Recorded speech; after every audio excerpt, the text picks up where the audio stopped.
ñi ngi critiquer la justice donc dina nekk waxtaan boo xamante ne dinañ ko yaatal fas yéene ko sekk ak Mahou Mandela donc comme ni ma ko annoncé sànq 1 an après son investiture le président de la République chef de l'État moom jot na dressé un premier bilan de son mandat Mahou Mandela laata ñuy ñëw sur les différents aspects ban lecture ngay def sur les propos waaye tamit les orientations yi nga xamante ne jóge na si suñu njiitum réew.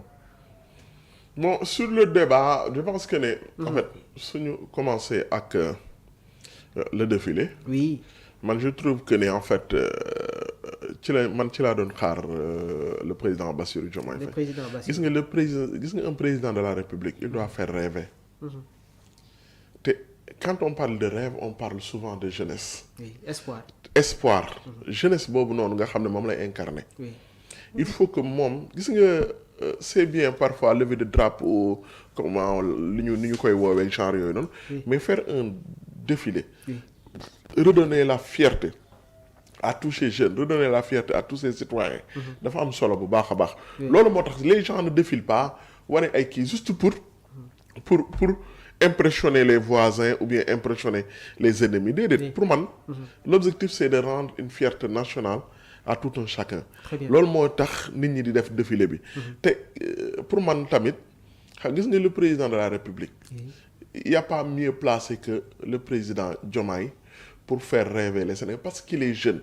munoo gis nga man li may critiquer souvent mooy parfois on passe beaucoup plus de temps di yuuxu ci lu ñu yàlla xañ que de passer du temps di sant yàlla ci lu ñu yàlla may.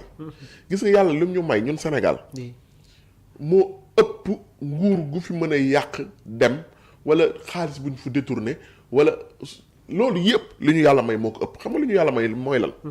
On a un président très jeune. Oui. On a une population à 50%, une population qui a moins de 20 ans. Une population, bon, on a une position géographique, boo xamante ni àdduna bi yëpp moom la ñuy ñeewee. On a du soleil. Oui. On a des terres arables. On a tout. On a des ressources naturelles. Oui. On a mais saa waay nag loolu yëpp soo ko amee gis nga. su dee am na ku fi ñëw yàq fi yenn kii ba pare bàyyi yoon mu liggéeyam mais xamal ne yow li nga mën gis nga bul fat ñun suñu situation c'est pas une situation désespérée.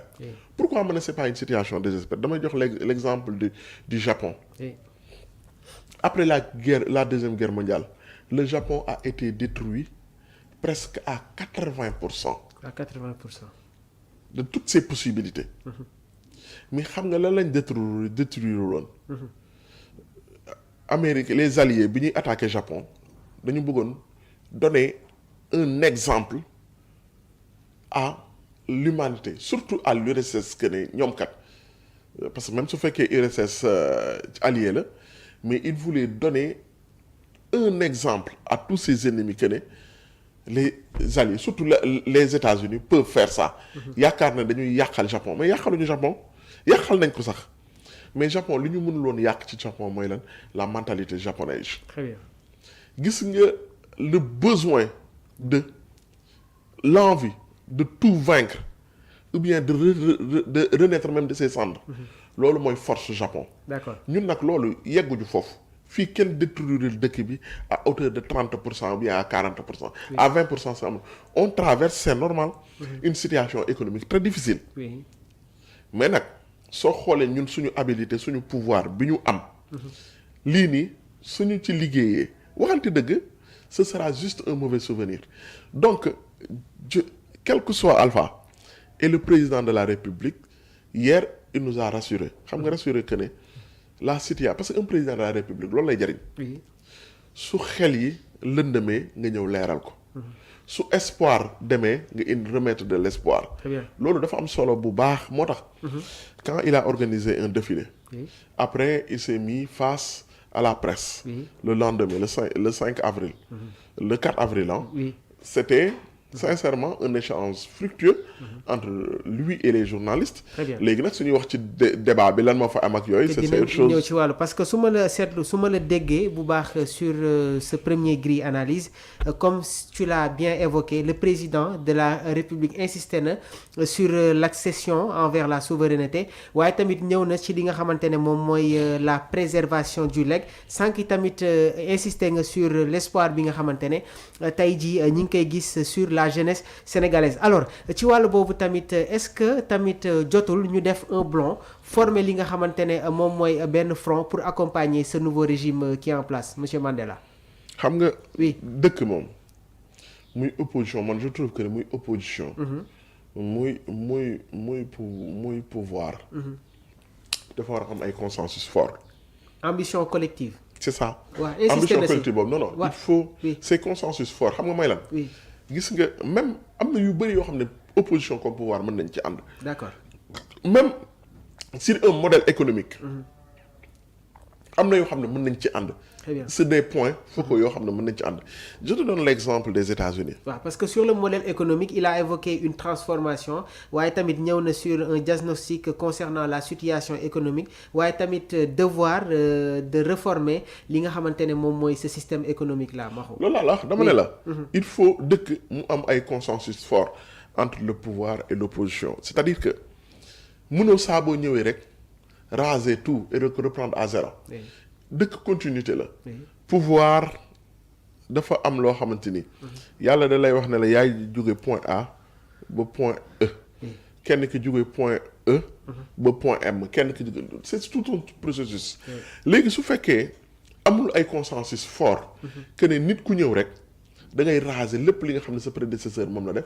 loolu tamit baaxul. C'est problématique. Chez l'exemple aux États-Unis ce que Donald Trump a fait ces derniers jours, il a tout remis en cause. Oui. Tous les acquis yi nga xamante ni kat peut-être que Joe Biden bàyyi woon na ko fii et c'est pas simplement son prédécesseur ses prédécesseurs lépp remettre en cause lépp mais loolu tamit boo dindee lépp nga dem keneen ki li nga defoon yëpp mu dindiwaat ko pertement la mais dafa am loo xam ne ça demande des consensus très forts entre l'opposition et le pouvoir que ne lii jubboo nañ ci lii nii kat ànd nañ ci lii ànd nañ ci lii kat divergence mënul ñàkk exactement.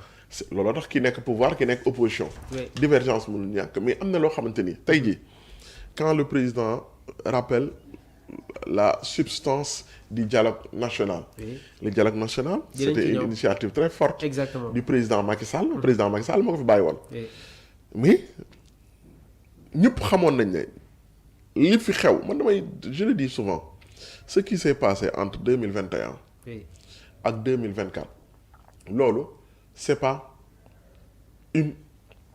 un processus normal loolu c'est pas loolu lu warul am la gis nga en temps de guerre il y a beaucoup de droits et de lois qui sont suspendus bu ñu nekkee ci temps de guerre je dis pas qu'on était en temps de guerre mais ote noo nekkoon ci tumulte boo xamante ni crise boo xam ne bëri na loo xamante ni nit ñi def nañ ko mais normalement on ne peut pas ñun ñëpp sénégalais yëpp je pense opposition comme pouvoir on est d'accord que ne situation boobu noonu waratul am crise politique entraînant la division de la classe politique. mais loolu ñëpp d'accord nañ ne loolu warul am. cette crise politique là. li mu yàqal réew mi dafa bëri. léegi nag su ñu nekkee pouvoir comme opposition. man li may gën a bañ mooy. ñu ne non lii Ousmane Sonko moo ko fi waxoon. lii pouvoir moo ko fi defoon. lii ak lii ak lii. parce que tamit situation boobu anormale la. on ne peut pas se baser sur cette référence là. pour pouvoir dire que loolu moo war a am dans l'avenir. dinañ ko gën a xóotal suñu ñëwee ci parti boo xamante ne dañ ko octroyer pour dialogue bi nga xamante ne annoncé na ko Maxu. waaw moom laa la wax léegi nag situation ce qui s'est passé normalement.